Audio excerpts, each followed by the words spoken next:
Si vous regardez la composition des déchets en Côte d'Ivoire, vous aurez essentiellement une grande partie des déchets est constituée de matières organiques, donc qui sont des matières qui sont fermentescibles, donc qui sont valorisables. Alors, donc, si on arrive à faire ce tri, ne serait-ce que pouvoir récupérer tout ce qui est matière organique, on peut donc valoriser cela en biogaz, comme on l'a dit, on peut valoriser cela en énergie, on peut valoriser cela en agromatériaux, on peut valoriser cela dans le domaine des matières plastiques, dans le domaine de l'alimentation animale, etc., etc.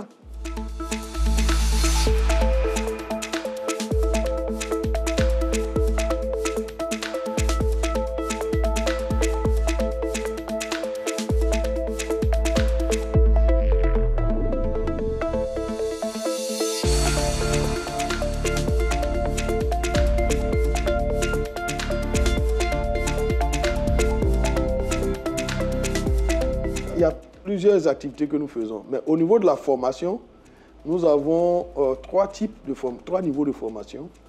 Nous avons le niveau master. Pour ce niveau-là, nous avons développé le master de l'ingénierie de la valorisation des déchets, qui est un master accrédité au plan national, au plan régional et au plan international. C'est assez rare quand même pour être souligné. Nous avons aussi des programmes doctoraux. Nous en avons deux qui sont aussi accrédités au plan international.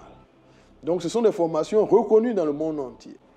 Et à côté de cela, nous avons ce que nous appelons les formations de courte durée, qui sont des formations qui visent les populations en général.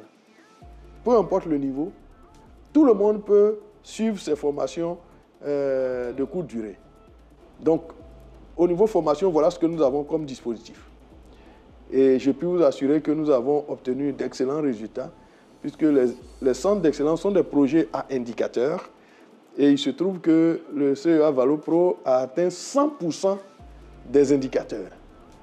Donc, ça, c'est un fait. Il y a à côté aussi le volet recherche. La recherche est un élément fondamental des centres d'excellence.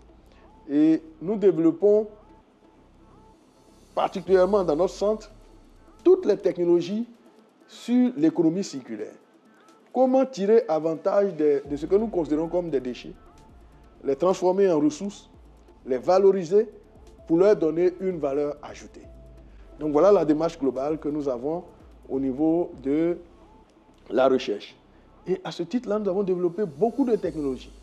Si vous voulez trouver des spécialistes dans le domaine de la production, par exemple, de biogaz à partir des déchets, venez à l'INP. Si vous voulez trouver des personnes qui ont développé des technologies sur la valorisation des déchets en bioplastique, en biopesticides, en biofongicides, en agromatériaux, et tout cela, venez à l'INPHB, au centre d'excellence. Si vous voulez trouver des spécialistes qui sont capables d'utiliser les déchets pour produire des aliments pour la nutrition animale, venez à l'INPHB, au CEA ValoPro, vous allez en trouver. D'ailleurs, nous avons plusieurs brevets sur ces différentes thématiques que je viens de vous énumérer, sur ces différentes technologies. Nous avons déposé des brevets aujourd'hui qui ont été validés par l'OAPI et qui donc peuvent être exploités au plan industriel. À côté de cela, il faut savoir aussi que le centre développe aussi des activités d'incubation. Nous avons des doctorants, des étudiants qui ont développé des technologies dans le cadre de leur thèse et nous les accompagnons pour pouvoir créer leurs entreprises. Il y a déjà des cas qui ont été obtenus. Je peux vous citer au moins 2 ou 3 cas d'étudiants qui ont créé leur propre entreprise, dont une femme, une jeune dame donc, du Niger, parce que notre centre accueille aussi des étudiants internationaux. Et nous avons à peu près 30 à 35% d'étudiants internationaux venant de toute l'Afrique. Et donc cette jeune dame a créé une entreprise aujourd'hui qui prospère à Niamey, au Niger, où elle monte des biodigesteurs pour les entreprises et pour les professionnels du secteur industriel. Donc ça, c'est un cas que je peux vous citer. On a aussi un autre étudiant qui a monté son entreprise pour transformer les déchets en briquettes, donc dans le domaine de la valorisation énergétique des déchets, qui aussi a son entreprise qui prospère bien. Nous avons actuellement une activité d'accompagnement de 25 startups avec lesquelles nous travaillons. Nous essayons de renforcer leurs capacités dans le domaine du business. Donc, on leur fait des séminaires pour leur permettre donc d'améliorer le volet business de leur activité. Bien entendu, nous les accompagnons aussi au niveau technique. Puisqu'ils ont des produits qu'ils vendent, nous les accompagnons pour l'amélioration du design, l'amélioration des formulations de leurs produits qu'ils commercialisent sur le marché.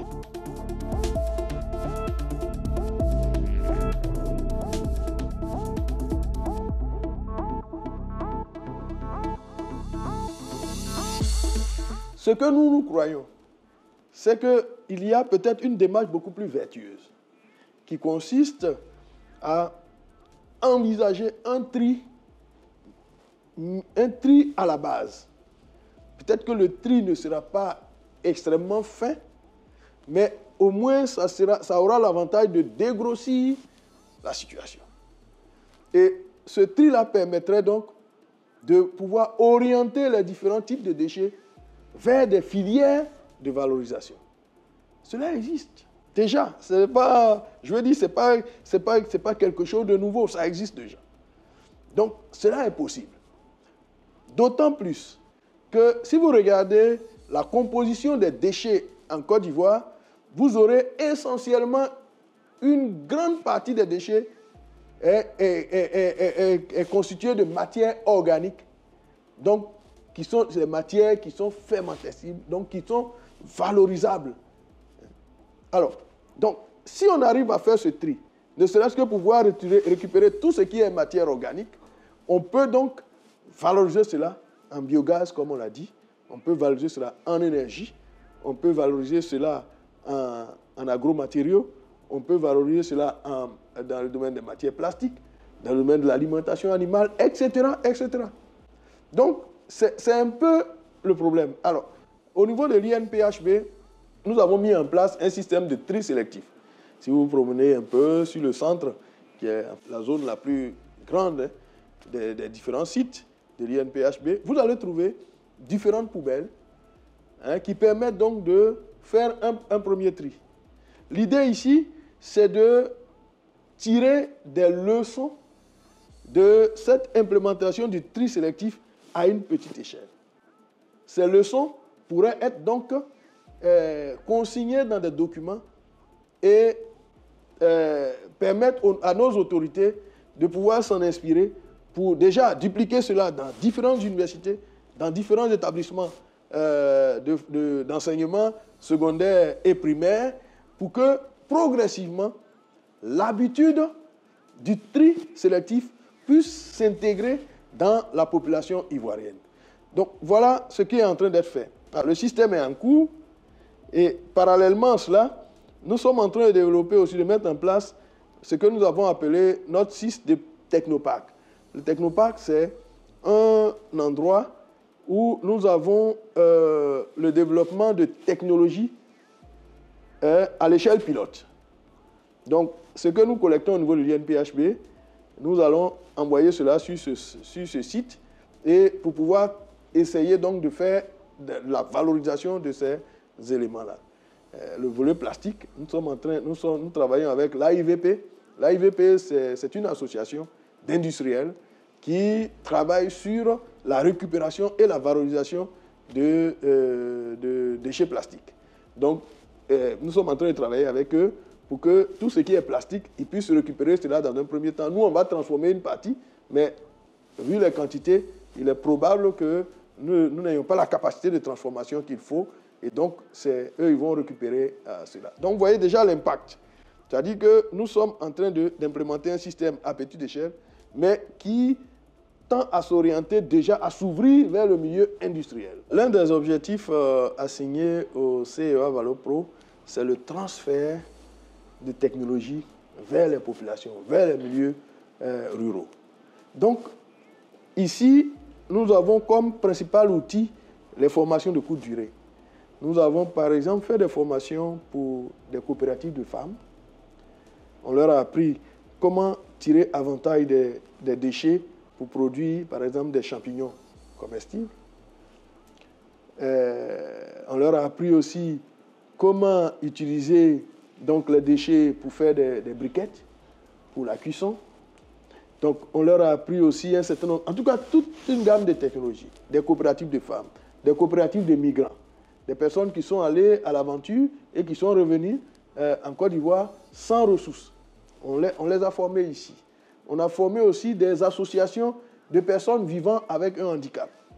On leur a appris toutes sortes de technologies pour leur permettre de se prendre en charge. Donc, les activités du CEA visent aussi la réduction de la pauvreté. Il y a eu environ 1000 personnes qui ont bénéficié de ces formations de courte durée et des formations gratuites jusqu'à une période récente. Maintenant, les choses ont évolué. Le financement de la Banque mondiale est en train de prendre fin. Nous voulons donc maintenant que le centre puisse être autonome. Donc les formations vont être, comme on appelle ça, payantes. Mais on étudie toujours les situations pour permettre aux moins nantis de pouvoir continuer à bénéficier de l'appui du centre d'excellence. Je voudrais peut-être souligner cela, c'est important de le dire, qu'en vérité, le projet est un projet de la Banque mondiale, mais le financement vient de l'Agence française de développement.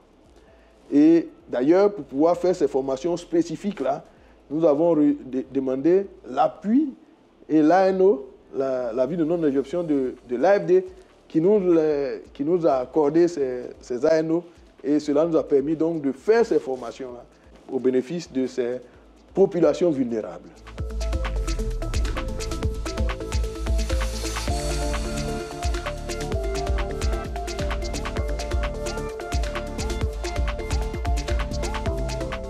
Il y a les activités transversales au niveau de la recherche.